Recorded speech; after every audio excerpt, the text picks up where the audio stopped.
എന്താണ് സാർ നമ്മുടെ ഇന്നത്തെ ഒരു പ്ലാന്? ഒരുപാട് നാളായിട്ട് ഒരു ആഗ്രഹം ബാക്കിയുണ്ട്, കസ്റ്റമറായിട്ടൊന്ന് നേരിട്ട് കണ്ട് സംസാരിക്കണം എന്നുള്ളത്.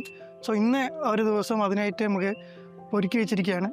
അപ്പോൾ ഇന്ന് നമ്മൾ നേരിട്ട് നമ്മുടെ ലോയലായിട്ടുള്ള കസ്റ്റമേഴ്സിൻ്റെ നേരിട്ട് പോകുന്നു, അവരായിട്ട് സംസാരിക്കണം, ഒരു ചെറിയ ഗിഫ്റ്റ് കൊടുക്കണം, മടങ്ങി വരുന്നു തന്നെ.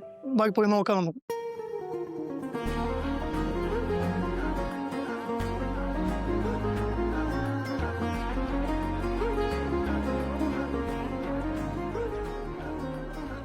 പൊട്ടാറ്റോ മാർട്ടാണ് ഞാൻ കൂടുതൽ യൂസ് ചെയ്യുക. നമുക്ക് ഡെയിലി വീട്ടിൽ വേണ്ട സാധനങ്ങളാണ് ഞാൻ കൂടുതൽ ഓർഡർ ചെയ്തിട്ടുള്ളത്. പിന്നെ കസ്റ്റമർ സർവീസ് ആണെങ്കിലും അടിപൊളിയാണ്. കാരണം അവിടെ എന്തുണ്ടെങ്കിലും നമുക്ക് പെട്ടെന്ന് വിളിച്ചാൽ നമുക്ക് ഫോൺ കിട്ടുന്നുണ്ട്. പിന്നെ ഡെലിവറി അവരും ആണെങ്കിലും നല്ല ഇതാണ്.